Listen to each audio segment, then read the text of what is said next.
क्योंकि हर रूट की परमिशन नहीं दी जा सकती। कहीं पे कोई एंटी सोशल एक्टिविटीज़ ना हो, सड़क किनारे किसी तरह का अल्कोहल कंजम्पशन बिल्कुल ना हो, और यदि कोई इस तरह से पार्क्स को बेचता है तो उनके विरुद्ध हम जरूर लैंड फ्रॉड में मामले एंटरटेन करेंगे। पार्क की जमीन बेचने वाले कॉलोनाइजर्स की अब खैर नहीं है। कुमाऊं कमिश्नर दीपक रावत ने इस पर सख्त रुख अपना लिया है। ऐसे कॉलोनाइजर्स पर कानूनी शिकंजा कसते हुए लैंड फ्रॉड का मुकदमा दर्ज कराया जाएगा। कमिश्नर ने ऐसे कॉलोनाइजर्स को अपनी करतूतों से बाज आने की चेतावनी जारी करने के साथ जनता से भी जागरूकता की अपील की है।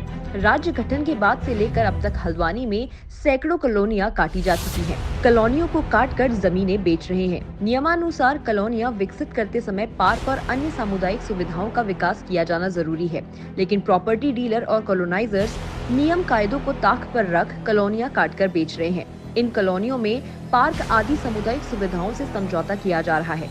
इन कॉलोनियों में जमीन खरीदने और घर बनाने वाले लोग लगातार शिकायतें कर रहे हैं कि कॉलोनी के मानचित्र में पार्क आदि सामुदायिक सुविधाओं के लिए जमीन दर्शाने वाले कॉलोनाइजर्स ज्यादा मुनाफा कमाने के लालच में नियम कायदों से खिलवाड़ कर रहे हैं। कॉलोनाइजर्स और प्रॉपर्टी डीलर नियमानुसार जरूरी सामुदायिक सुविधाएं देना तो दूर, पार्क की जमीन तक बेच रहे हैं। तमाम कॉलोनियों से इस तरह की शिकायतें लगातार मिल रही हैं। शनिवार को कुमाऊं कमिश्नर की जन सुनवाई में भी इस तरह की शिकायत आई। कमलवा गांजा में काटी गई एक कॉलोनी के बाशिंदों ने बताया कि कॉलोनाइजर पार्क की जमीन को बेचने की फिराक में है। वहीं मरियम कॉलेज के छात्रों ने जन सुनवाई के दौरान धोखाधड़ी की शिकायत की। बताया कि कॉलेज को मान्यता न होने के बावजूद धोखाधड़ी कर उनके एडमिशन किए गए। इस पर कमिश्नर ने कॉलेज के संचालक को तलब कर 15 जनवरी तक सभी विद्यार्थियों की फीस लौटाने के निर्देश दिए हैं। इसको लेकर क्या डायरेक्शन है अधिकारियों का? देखिए, इसमें अभी बड़ी विस्तार से वीसी हुई थी, जिसमें अपर मुख्य सचिव मैम के भी निर्देश प्राप्त हुए हैं। सभी डीएम से भी डायरेक्शंस दिए गए हैं। सबसे पहला तो ये कि कोई अगर ट्रैकर है, कोई ट्रैकिंग कर रहा है, तो वो जिसके भी इलाके से जा रहा है, जहाँ से परमिशन दी जा रही है, अगर डीएफओ के स्तर से है तो वहाँ से, पर्यटन के स्तर से है तो पर्यटन से, कोई भी ऐसा ट्रैकर ना हो जिसके बारे में हमें पता ना हो। आपके माध्यम से भी ये निवेदन है कि जो भी ऐसे ट्रैकर्स हैं जो ट्रैकिंग कर रहे हैं या प्राइवेट ग्रुप से जो ट्रैकिंग कर रहे हैं, ये सूचना सीधे डीएम ऑफिस में बता के रखें, क्योंकि हर रूट की परमिशन नहीं दी जा सकती है ना हो, कहीं पे कोई एंटी सोशल एक्टिविटीज़ ना हो, सड़क किनारे किसी तरह का अल्कोहल कंजम्पशन बिल्कुल ना हो, और इस तरह से कोई गाड़ी भी ना चलाए। इसके लिए प्रशासन और पुलिस इनकी गश्त लगातार यहाँ पे रहे उन एरियाज़ में जहाँ पे कि ज़्यादा भीड़ भाड़ होती है, एक्टिविटीज़ होती हैं। विशेषकर इस बात पे फोकस है कि जो रोड एक्सीडेंट्स हैं, जो अक्सर इस दौरान रैश ड्राइविंग से हो जाती हैं या driving under the influence of alcohol से हो जाती हैं, इस पे पूरी तरह से रोकथाम की जाए।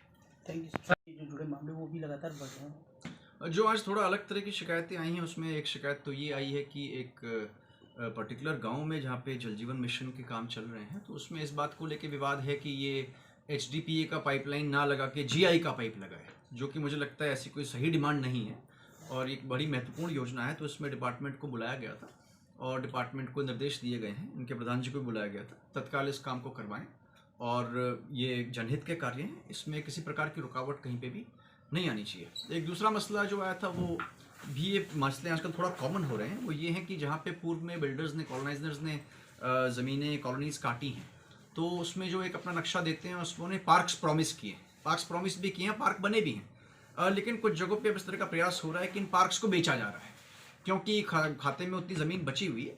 तो ये इलीगल है। पहली बात तो आपके माध्यम से मैसेज सब तक जाए कि जहाँ जहाँ जो पार्क्स हैं वो पार्क्स ही रहेंगे, और यदि कोई इस तरह से पार्क्स को बेचता है तो उनके विरुद्ध हम ज़रूर लैंड फ्रॉड में मामले एंटरटेन करेंगे, और प्राधिकरण के जो बायलॉज हैं उसमें भी हम मामले एंटरटेन करेंगे। सर